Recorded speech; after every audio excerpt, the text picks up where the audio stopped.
Hello dear students, good evening. आज आप लोगों के लिए वो पार्ट 2 का टॉपिक ऑफ रिप्रोडक्टिव हेल्थ का जो चैप्टर था वो पार्ट 2 आज आप लोग के लेकर आए, जिसमें से कुछ टॉपिक्स रह गए थे जो बहुत ही इंपॉर्टेंट है एंट्रेंस के लिए भी और बोर्ड एग्जाम के लिए भी। ठीक है, तो उसमें से पहला कौन सा टॉपिक है? That is the MTP. ठीक है, मतलब medical termination of pregnancy. Then second क्या है? STD, that is sexually transmitted disease. ठीक है, एंड लास्ट इनफर्टिलिटी। तो ये तीन टॉपिक आज हम डिस्कस करेंगे। अगर आप लोगों को कोई भी डाउट हो या फिर कोई भी क्वेरी हो देन आप कमेंट सेक्शन में पूछ सकते हो। तो देखो बच्चों, जो एमटीपी होता है वो लीगलाइज्ड कब हुआ था? In the year 1971। In the year 1971 MTP was legalised. अब एमटीपी का मतलब क्या होता है? देखो, एमटीपी मतलब होता है कि जो वॉलेंटरली, ठीक है, इसको रब कर देते हैं, समझने में थोड़ा अच्छा होगा। देखो, एमटीपी क्या होता है? मतलब वॉलेंटरली एंड इंटेंशनली। ये दोनों टर्म बहुत ही इंपॉर्टेंट है। वॉलेंटरली एंड इंटेंशनली अगर कोई एबॉर्शन होगा या फिर वो फिटस का एबॉर्ट टर्मिनेट किया जाएगा देन उसको बोलेगा मेडिकल टर्मिनेशन ऑफ प्रेगनेंसी, जो कि मेडिकल टर्म्स के अंदर आते हैं। ठीक है, तो आप देखो उसमें क्या क्या थोड़ा बहुत नॉर्म्स एंड पॉलिसी भी है उसके रिगार्डिंग। एमटीपी में क्या लाया गया था कि it is safe up to, जो प्रेगनेंसी का टोटल ड्यूरेशन है वो प्रेगनेंसी में एमटीपी सेफ होता है अप टू 12 वीक्स। 12 वीक्स तक वो सेफ है, मतलब आप 12 वीक्स के अंदर कोई भी लड़की उसको एमटीपी करा सकता है। ठीक है, जो मेडिकली लीगल है। लेकिन वो अनसेफ कब होता है? अनसेफ होता है कब? जब वो सेकेंड ट्राइमेस्टर में चला जाता है। सेकेंड ट्राइमेस्टर में चला जाता है तो उसमें थोड़ा बहुत आपको जानना पड़ेगा। क्या जानना पड़ेगा? हम लोग जानते हैं कि टोटल ड्यूरेशन ऑफ प्रेगनेंसी कितना है? 240 days. 240 days is the total duration of pregnancy. That is around 9 months. 9 months. अगर हम कैलेंडर मंथ से जाएंगे तो वो 9 मंथ्स होता है, लेकिन अगर लूनर मंथ में जाएंगे तो 10 मंथ होता है अप्रोक्स। ठीक है, लेकिन उसमें total duration of pregnancy is 240 days. और वीक्स में अगर कैलकुलेट करेंगे तो अगर वीक्स में हम प्रेगनेंसी देखेंगे तो उसका कितना होगा? 40 वीक्स। 40 वीक्स। बच्चों इसको अच्छे तरह से समझना। ठीक है, टोटल वीक्स कितना होता है प्रेगनेंसी का? Around 40 weeks. क्लियर? अगर हम उसको डेज में कन्वर्ट करेंगे तो कितना होगा? 280 डेज।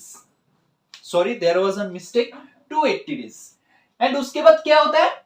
जो कि 9 मंथ्स के अराउंड होता है। ठीक है, वो लूनर मंथ, कैलेंडर मंथ में। अगर लूनर मंथ में होगा तो क्या होगा? 10 मंथ से होगा। वो आपको समझना पड़ेगा। तो अगर 40 वीक्स में हम उसको समझेंगे तो क्या होता है? एमटीपी सेफ कब होता है? That is 12 weeks. 12 वीक्स तक वो सेफ होता है। और अनसेफ मतलब आप एबॉर्शन नहीं कर सकते या फिर वो मेडिको लीगल केस में हो जाता है तो आप तो सेकेंड ट्राइमेस्टर के बाद वो इलीगल हो जाता है या फिर वो बहुत ही टफ हो जाता है, जो कि अनसेफ होता है। तो ये था एमटीपी का कुछ इंपॉर्टेंट थिंग्स। मैं फिर से आपको बोल रहा हूं, देखो बच्चों, प्रेगनेंसी का टोटल डेज में अगर हम कैलकुलेट करेंगे तो 280 डेज होता है। क्लियर? 280 डेज को अगर टोटल वीक्स में कन्वर्ट करेंगे तो कितना होगा? 40 वीक्स। क्लियर? तो 40 वीक्स में एमटीपी सेफ होता है अप टू 12 वीक्स तक। 12 वीक्स तक एमटीपी इज सेफ। लेकिन अनसेफ कब होगा? जब सेकेंड ट्राइमेस्टर में कन्वर्ट हो जाएगा। अगर उसका ड्यूरेशन सेकेंड ट्राइमेस्टर होगा या फिर सेकेंड ट्राइमेस्टर से ज्यादा होगा तो एमटीपी इज अनसेफ, वो इलीगल से हो जाता है। अब क्वेश्चन आता है कि वो तो देखा कि यार कौन सा में लीगलाइज्ड हुआ? In the year 1971। वॉलेंटरली और इंटेंशनली मतलब जो लोग चाहते हैं कि उसको एमटीपी करना है या फिर डॉक्टर एडवाइस किया है, अगर फिटस में कोई एनोमेली आएगा जिसको बोलते हैं कि कॉन्जेनिटल एनोमेली। कॉन्जेनिटल एनोमेली जिसको बोलते हैं, अगर फिटल में कोई एबनॉर्मलिटी आएगा देन उसमें कोई जेनेटिक डिफेक्ट आइडेंटिफाइड होगा तभी वो अगर इंटेंशनली चाहते हैं तो उसको एबॉर्ट किया जा सकता है। लेकिन आज के सोसाइटी में ऐसे या फिर ऐसे नहीं होता है कि अगर लड़की हो गया कि अल्ट्रासोनोग्राफी के द्वारा उसको डिटेक्ट कर दिया, that is sex determination is illegal. ठीक है, sex determination of the foetus is illegal, government ने उसको बैन कर दिया है। क्योंकि कभी एक जमाने में ऐसा हुआ करता था कि लड़की होने से वो एबॉर्ट कर देते, फैमिली का प्रेशर होता है, हस्बैंड का प्रेशर होता है, तो उसको बैन कर दिया है गवर्नमेंट ने, जिसको मेडिकल टर्मिनेशन ऑफ प्रेगनेंसी की तरह किया जाता है। कॉन्जेनिटल एनोमली होगा या फिर कोई जेनेटिकली डिटेक्टेड होगा तो भी अगर डॉक्टर रिकमेंड कर सकता है और फैमिली चाहते हैं देन उसको एबॉर्ट किया जा सकता है, वो भी 12 वीक्स के अंदर। उसके बाद is it not possible. Is that clear dear students? और उसमें क्या आता है देखो, एमटीबी कौन करा सकता है? एक मतलब मेडिकल एक्सपर्ट। ठीक है, एक medical expert starting from the graduates, MBBS हो सकता है, देन उसके बाद हायर जो डिग्री होगा वो भी करा सकता है, स्टार्टिंग फ्रॉम द पीएचसी, तो वो एमटीपी करा सकता है जो मेडिकली ट्रेंड है, जो मेडिकली ट्रेंड है। Is it clear? तो next dear students, next topic is our STD, that is sexually transmitted disease. देखो एसटीडी क्या होता है? Sexually transmitted disease. इसका मतलब क्या होता है देखो, जब two opposite gender they have intercourse with unknown partner, then there is a chances of transmission of different types of disease। ठीक है, उसको और एक टर्म से बोलते हैं, that is the RTI. RTI, what is meant by RTI? That is reproductive tract infection.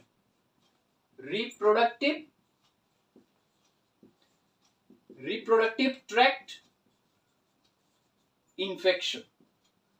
ठीक है, जो फीमेल का फेलोपियन ट्यूब होता है उसको और एक नाम बोलता है कि रिप्रोडक्टिव ट्रैक्ट। ठीक है, तो उसमें जो इंफेक्शन होता है उसको बोलता है आरटीआई, रिप्रोडक्टिव ट्रैक्ट इंफेक्शन। तो आप देखो एसटीडी का दूसरा नाम क्या है? आरटीआई। पहले तो इसको समझो। अब एसटीडी होता कैसे? वेरियस रूट से वो डिजीज ट्रांसमिट हो सकता है, वेरियस रूट से वो डिजीज ट्रांसमिट हो सकते हैं। कैसे? Through unknown sex partner. अगर किसी भी अननोन सेक्स पार्टनर के साथ इंटरकोर्स हुआ है तो there is a chances of transmission of STD, sexually transmitted disease, जो कि है RTI, that is reproductive tract infection. Reproductive tract infection, जो फीमेल का जो फेलोपियन ट्यूब होता है उस फेलोपियन ट्यूब का और एक नाम क्या है? Reproductive tract. तो जिसके दौरान उसको बोलता है that is reproductive tract infection. अब देखो STD that is sexually transmitted disease क्या क्या हो सकता है? एचआईवी हो सकता है, देन गोनोरिया हो सकता है, और क्या हो सकता है बच्चों? कमेंट सेक्शन में बोलो। गोनोरिया हो सकता है, सिफिलिस होता है, क्लामाइडियासिस हो सकता है, और क्या हो सकता है? हार्ट, जेनेटल हार्ट्स हो सकता है, जेनेटल हार्ट्स हो सकता है, ऐसा बहुत सारे और भी कुछ है। ठीक है, देन वो क्या क्या हो सकता है एसटीडी में? HIV, gonorrhoea, syphilis, chlamydiasis, then genital warts हो सकता है, हेपेटाइटिस हो सकता है, ऐसे बहुत सारे डिजीज जो सेक्सुअल रूट से ट्रांसमिट होता है। ठीक है, और इनमें से मोस्ट ड्रेडेड और मोस्ट ड्रेडफुल कौन सा है? That is the genital warts, then HIV. ठीक है, वो बहुत ही ड्रेडेड होता है। अब देखो इस डिजीज कैसे ट्रांसमिट होता है? ये डिजीज अगर नाम में बता रहे कि सेक्सुअली ट्रांसमिटेड डिजीज, मतलब unknown sex with partner. Unknown sex मतलब that is the sexual intercourse with unknown person. ठीक है, जो हम नहीं जानते ऐसे, और हो सकता है ना जिसके दौरान वो डिजीज ट्रांसमिट होता है। अगर कोई एक फीमेल अगर एचआईवी पॉजिटिव उसको मालूम नहीं है, तो अगर वो अननोन किसी पार्टनर के साथ इंटरकोर्स होगा तो वो एचआईवी डिजीज ट्रांसमिट हो सकता है। उसके साथ और भी डिजीज ट्रांसमिट, साइफिलिस हो सकता है, देन क्लामाइडियासिस हो सकता है, जेनेटल हार्ट्स हो सकता है, अननोन पर्सन के साथ अगर इंटरकोर्स होता है तो जिसके दौरान वो सेक्सुअली ट्रांसमिट डिजीज होता है। देखो other than STD, sexual routes के दौरान भी और भी कई डिजीज, एचआईवी, देन हेपेटाइटिस, वो डिजीज कैसे ट्रांसमिट हो सकता है? That is the injectable needle से। ठीक है, जो ब्लड बोर्न डिजीज होता है, अगर इंजेक्टेबल निडल, एक निडल से बहुत सारे पेशेंट को, मरीज को अगर ट्रीट करेंगे तो उस निडल से there is a high chances of transmission of the disease, HIV, hepatitis, herpes simplex virus, all such things. ठीक है, तो other than STD, sexual route के अलावा वो ट्रांसमिट हो सकते हैं। तो STD में देखो ये था। अब आता है कि STD को प्रिवेंट कैसे किया जा सकता है, प्रिवेंशन कैसे होगा। बच्चों कमेंट सेक्शन में बोलो STD को कैसे प्रिवेंट किया जा सकता है। ऐसे बहुत सारे प्रिवेंशन, ठीक है, STD को अगर हम प्रिवेंट करना चाहते हैं तो उसके लिए पहले तो ऑलवेज प्रोटेक्शन यूज करना पड़ेगा। First of all take protection. अगर कोई भी कपल हो या फिर कोई मेल फीमेल हो, उसको बैरियर मेथड का प्रोटेक्शन लेना पड़ेगा, जिसके द्वारा वो डिजीज ट्रांसमिट ना हो।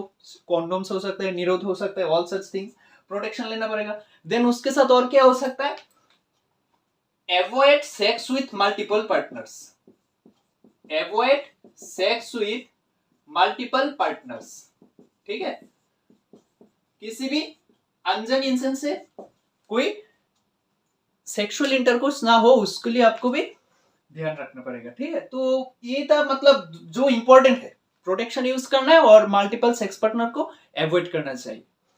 देन उसके बाद तो आता है सेल्फ हाइजीन होना चाहिए, एडुकेटेड होना चाहिए। वो अगर कोई भी इंसान, वो उसके द्वारा सेक्स एडुकेशन का वो लेसन होना चाहिए, जो हम पिछले वीडियो में डिस्कस किया था। तो उस एडुकेशन में जो मैरिजेबल एज होगा, मैरिजेबल एज भी उसको बढ़ाते जा रहे हैं, that is 21 years for male and 18 years for female. तो ये था STD का कुछ concepts. Any doubt regarding that students? अगर डाउट है तो पूछ सकते हो। Then last but not the least, that is the infertility. So students, what do you know about the term infertility? मतलब इनफर्टिलिटी का मतलब क्या होता है? इनफर्टिलिटी मतलब दैट इज ए मेल और female who is unable to achieve their fertilization or they are unable to give birth to child.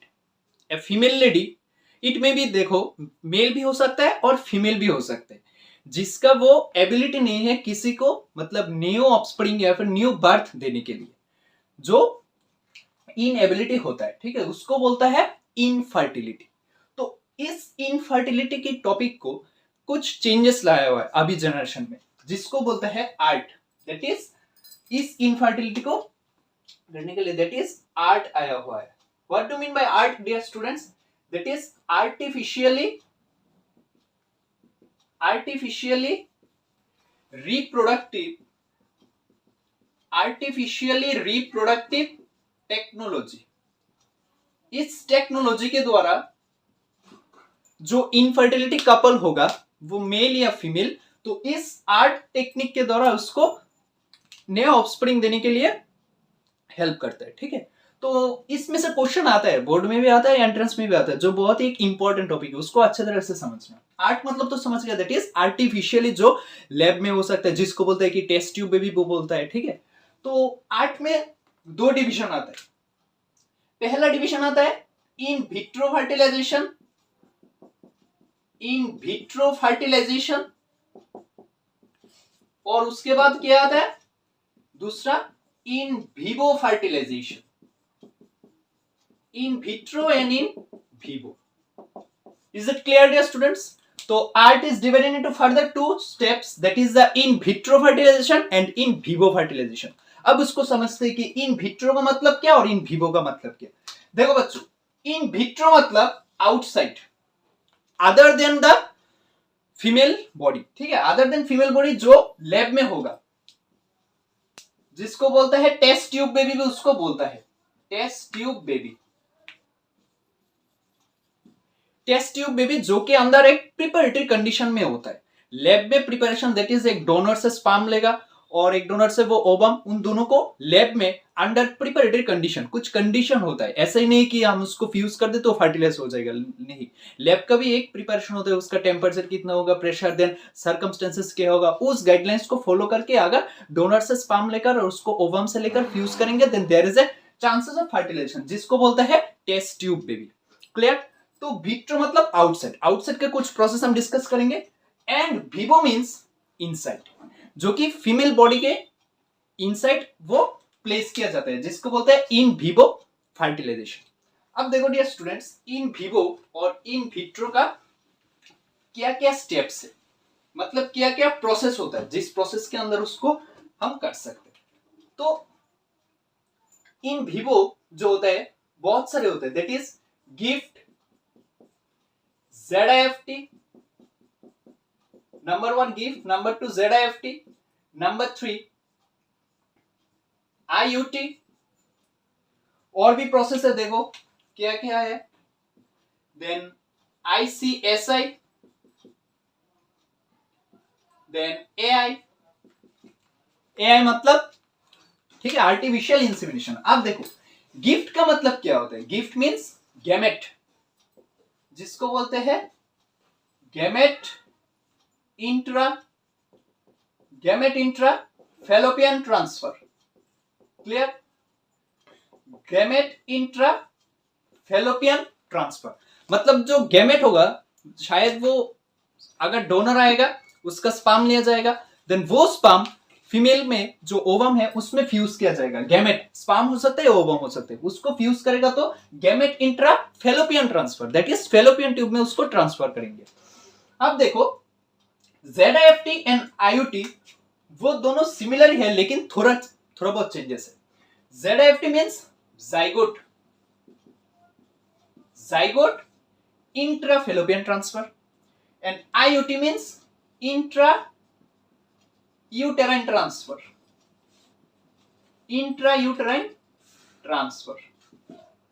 Clear, तो IUT means intra uterine transfer and ZIFT means zygote intra fallopian transfer. तो देखो zygote कैसे होगा, donor से जब sperm लेंगे और female से वो ओवम लेंगे, देन उसको फ्यूज करने के बाद जो जाइगोट फॉर्म होगा वो zygote that is up to morula stage, morula that is less than 8+2 year, up to morula stage वो कहा जाएगा फेलोपियन ट्यूब में, वो फेलोपियन ट्यूब में जाएगा। जाइगोट जो मोरुला स्टेज तक है वो फेलोपियन ट्यूब में प्लेस करेंगे वो जाइगोट, लेकिन अगर वो मोरुला से ज्यादा होगा, ब्लास्टुला या गैस्ट्रुला होगा, देन उसको कहां प्लेस करेंगे, यूटेरस में, इन द फीमेल यूटेरस। बच्चों इसको गौर से समझो, देखो GIFT तो क्लियर हो गया, that is gamete intra fallopian transfer, जो डोनर होगा डोनर से स्पर्म लेंगे देन उसको फेलोपियन ट्यूब में प्लेस कर देंगे, गैमेट इंट्रा फेलोपियन ट्रांसफर। लेकिन आप बताए थे ZIFT एंड IUT, ZIFT में क्या होता है, zygote intra fallopian transfer and IUT means intra uterine transfer. तो जाइगोट कैसे फॉर्म होगा, जो स्पर्म आएगा देन ओवम आएगा, उस दोनों को फ्यूज करके लेस देन 8+2 में that is up to morula stage वो हम फेलोपियन ट्यूब में प्लेस करेंगे, उसको बोलता है जाइगोट इंट्रा फेलोपियन ट्रांसफर। अब बताता है कि इंट्रा यूटेराइन ट्रांसफर कब आएगा, मोर देन 8+2 में, दैट इज मोर देन जब वो ब्लास्टुला या फिर गैस्ट्रुला स्टेज आएगा, देन हम उसको कहां प्लेस करेंगे, यूटेरस में, तो उसको बोलते हैं that is the intra uterine transfer. Is it clear students? अब देखो उनमें से और भी दो चीज है, दैट इज ICSI। ICSI मतलब क्या है, that is intracytoplasmic sperm injection, intracytoplasmic sperm injection मतलब जिस मेल या फिर जिस डोनर में वो स्पर्म का कंटेंट कम है या फिर वो नॉट सफिशिएंट है फर्टिलाइजेशन करने के लिए, तो उसको अलग से बाहर से इंजेक्टेबल देना पड़ता है। ठीक है, ओवम में वो इंजेक्टेबल स्पर्म के द्वारा इंजेक्ट किया जाता है, जिसको बोलते हैं इंट्रासाइटोप्लाज्मिक स्पर्म इंजेक्शन। और AI मतलब क्या है, that is artificially insemination. What do you mean by insemination, that is ejaculation जब करता है फीमेल रिप्रोडक्टिव पार्टनर, देन उसको बोलता है इंसेमिनेशन। तो AI और ICSI वो आउटसाइड का टेक्निक है, that is intracytoplasmic sperm injection and AI that is artificial insemination. तो बच्चों देखो अगर इस टॉपिक को तुम गौर से नोटिस करोगे तो इनफर्टिलिटी मतलब क्या, जो जिसमें एबिलिटी नहीं है रिप्रोडक्शन करने के लिए, नया बर्थ देने के लिए, तो उसको करेक्ट करने के लिए दो तरीका आया है, ART that is artificial reproductive technology. उस टेक्नोलॉजी में दो डिवीजन किया है, एक है इन विट्रो फर्टिलाइजेशन और एक इन विवो फर्टिलाइजेशन। तो in vitro that is outside ICSI and AI that is intracytoplasmic sperm injection, जिसका स्पर्म कंटेंट लो है, देन उसको अलग से बाहर से ओवम में इंजेक्ट किया जाता है। और AI मतलब दैट इज आर्टिफिशियली इंसेमिनेट करता है। और जो इन विवो में होता है gift, that is gamete intrafallopian transfer, gamete fallopian tube में ट्रांसफर करेंगे। Then ZIFT that is zygote intrafallopian transfer, वो भी मोरूला के stage up to morula less than 8 blastomere. और अगर मोर देन हो जाएगा that is blastula gastrula, then उसको कहां प्लेस करेंगे, यूट्रस में, that is intra uterine transfer. Any doubt dear students regarding that? तो यहां पर एक क्वेश्चन आता है, दैट इज क्वेश्चन मतलब सरोगेट मदर क्या होता है, सरोगेसी। देखो बच्चों, सरोगेट मदर बोलता है, सरोगेट मदर। उम्मीद करता हूं तुम लोग जानते हो कि सरोगेट मतलब, देखो सपोज एक कपल है, उसका फीमेल, मेल में वो स्पर्म कंटेंट नहीं है लेकिन फीमेल इज ओके, तो उसका जो डोनर होगा वो डोनर अलग से देगा, स्पर्म डोनेट करेगा, और जो फीमेल है उसका ओवम को मिलेगा, वो जाइगोट प्रिपेयर होगा, ठीक है। तो वो फीमेल जो ओवम दिया है वो क्या जाएगा, वो गेस्टेशन में नहीं जाएगा। गेस्टेशन मतलब that is the total duration of pregnancy. तो गेस्टेशन मतलब कोई और एक फीमेल वो कैरी करेगा, ठीक है। मतलब वो जाइगोट जो कोई और फीमेल कैरी करता है फुल गेस्टेशन टाइम, उसको बोलता है सरोगेट मदर, ठीक है। उसको बोलता है सरोगेट मदर या तो सरोगेसी उसको बोलते हैं। सो उम्मीद करूंगा डियर स्टूडेंट्स मैं उस टॉपिक को तुम लोगों को अच्छे से कवर किया हो। अगर कोई भी डाउट हो या फिर कोई भी इशू हो, तुम कमेंट सेक्शन में पूछो, मैं जरूर उसको देखूंगा। और ऐसे ही और भी वीडियोस आप लोगों के लिए आएगा, हर एक टॉपिक्स के रिलेटेड, हर एक चैप्टर, ठीक है। तो तुम लोग, मैं तुमको रिक्वेस्ट करूंगा कि चैनल के साथ जुड़े रहो, सब्सक्राइब करो, शेयर करो तुम्हारे दोस्त के साथ। अगर ऐसे कोई भी डाउट हो पूछ सकते हो हमारे साथ, ठीक है। तो आज के लिए इतना ही। Thank you dear students.